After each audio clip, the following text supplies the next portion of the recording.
right? So it is your object-oriented programming language. Okay, the class and objects are part of object-oriented programming language. Okay, so right, so there are four main pillars, four main topics that we generally cover as part of this. First one is called abstraction.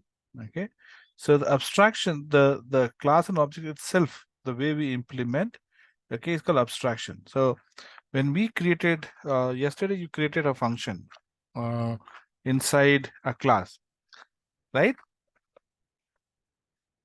So you create it once, right?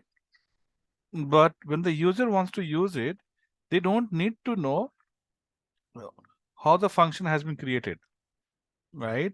For example, when we use append function of uh, append function of list, we don't need to know how it is implemented, isn't it?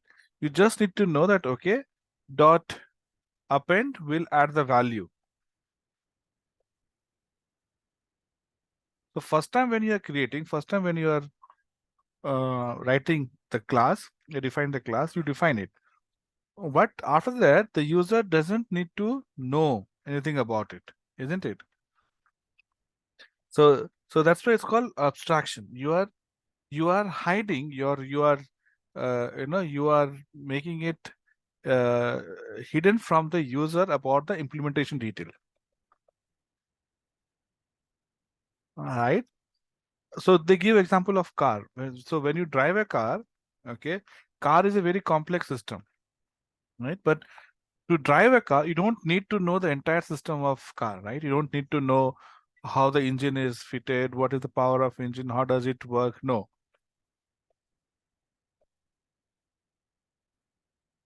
You just have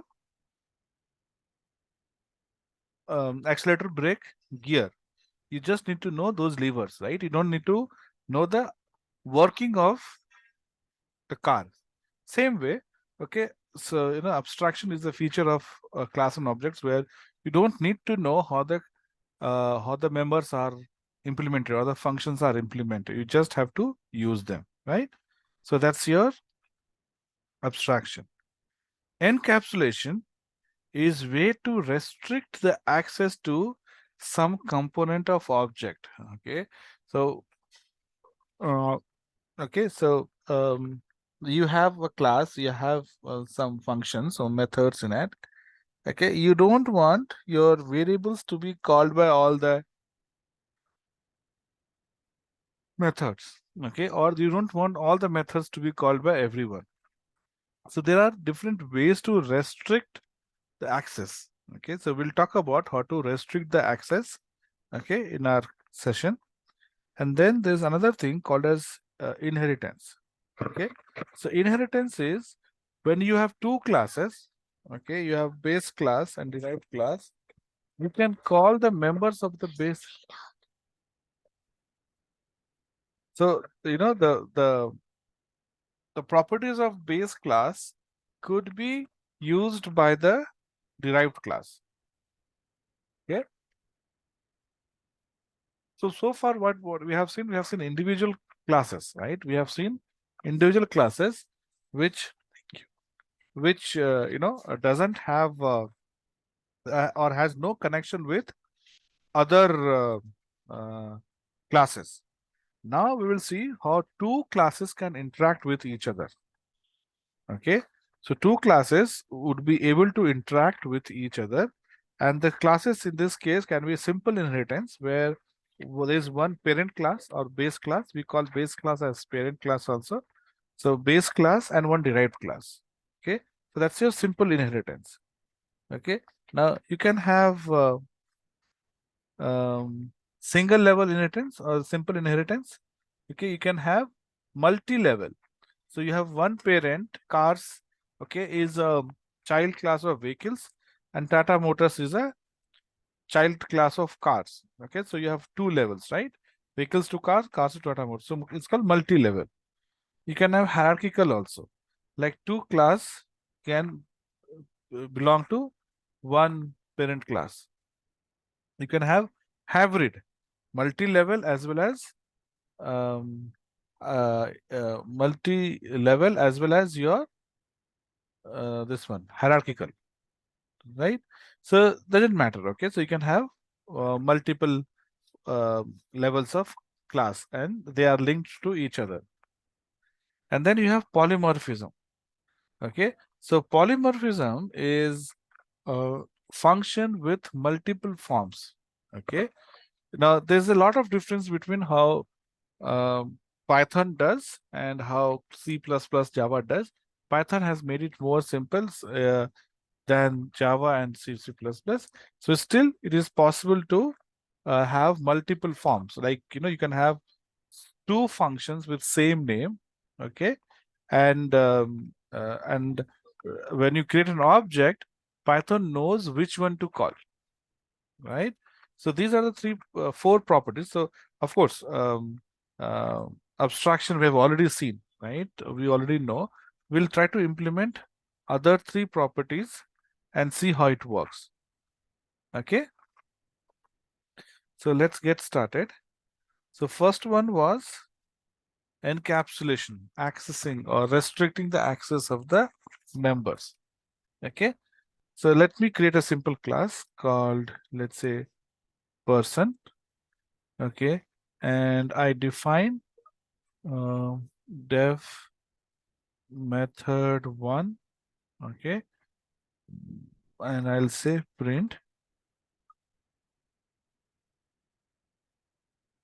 method one, right? And I see method two and method three. Okay. So I say method two, method two, method three. Okay. Now I go ahead and create an object. Okay. So P1 equal to person, right? And I say P1 dot method, right? So the moment I say method, you see method 1, 2, 3, all three are accessible, isn't it?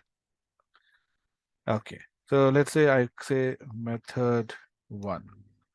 Okay, I go ahead and run it. So you get method 1, right? So for running method 1, you don't need to know the code of method 1, isn't it? You just need to know the name. Okay, method 1 will print method 1 for me. So if you have to print method 1, you'll call method 1, right? So this is your abstraction property, right? Now encapsulation is hiding. So there are three levels of encapsulation. Okay, you call them as public, private, and protected. So you have public, private, and something in between is called protected. Protected. Okay. Public is like what we have been using so far, all public methods. Okay, which can be called from anywhere. Now, private, let's say if you do not want that method to be called outside of the class. Okay, with the inside you can call, but outside you do not want it to be called, right? So you put double underscore, only one side. Okay, when you put public is general, right? Private is when you put double underscore.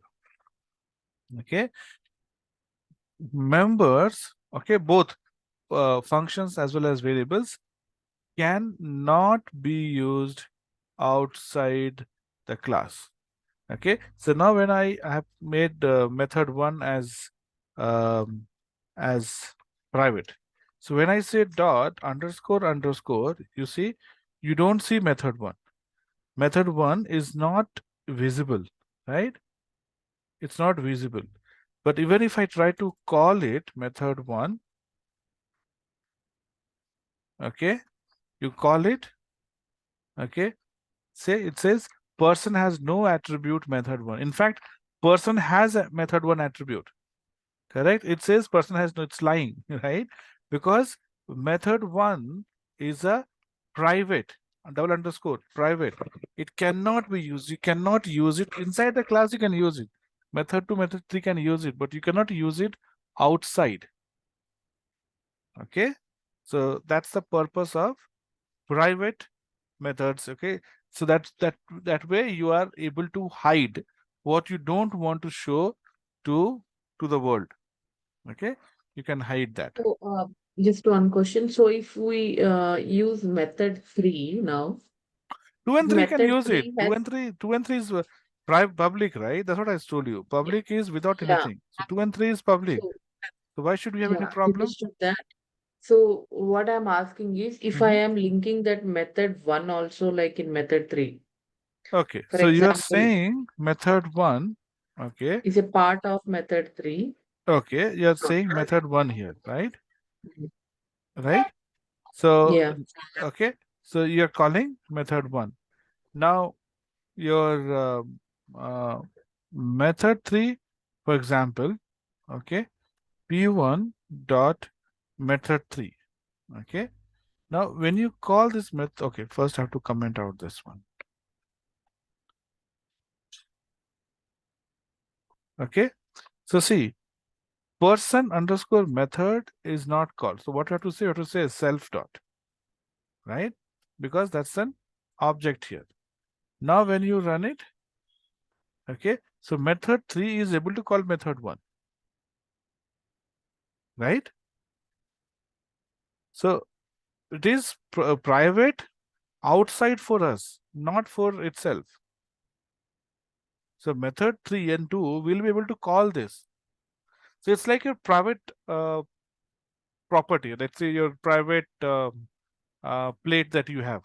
Inside the house, you can use it, right? It's not accessible to outside, isn't it? So you can safely call this inside. One thing is, you can't call it here.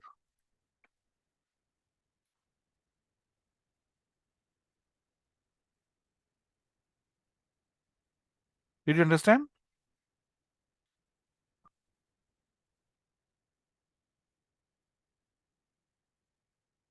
You're on mute. I'm sorry, I may sound silly, I'm not sure, but why did we put self 1 here? Self 1 dot method Where is 1. self one? Where is self one? Sorry, self dot method 1. Why do we I'm use sorry. self? We don't know. It's we are making it a variable, right? Where is That means variable? self dot means object level variable, right? Who said object level variable? Self is class level, sorry, object level members.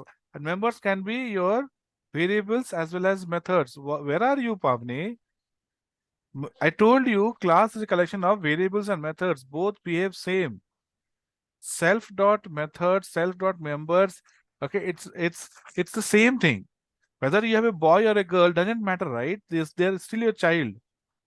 So whether it's a member or a function doesn't matter to the class. Okay, object level method, object level function will have self. Class level members, class level functions, class level variables will have CLS. Okay, Okay. they are different. Okay, variables are different, methods are different because they perform different tasks, but they are members. Members should always be written with self dot. Okay.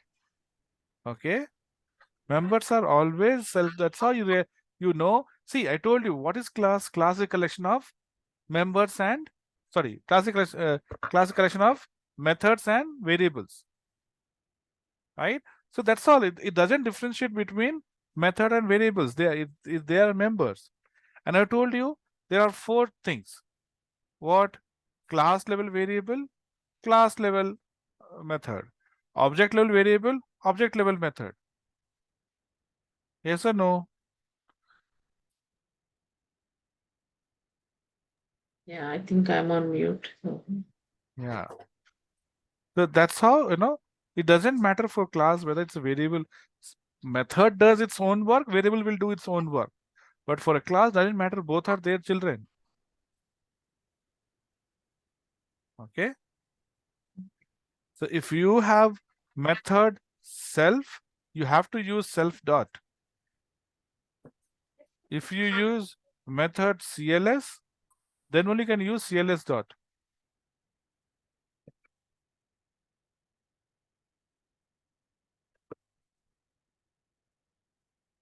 Right?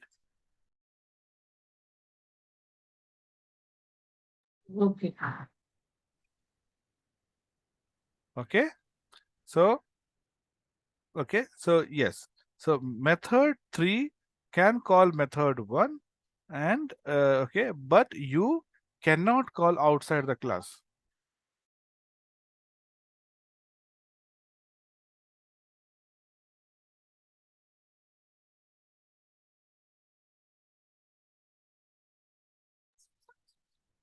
Okay.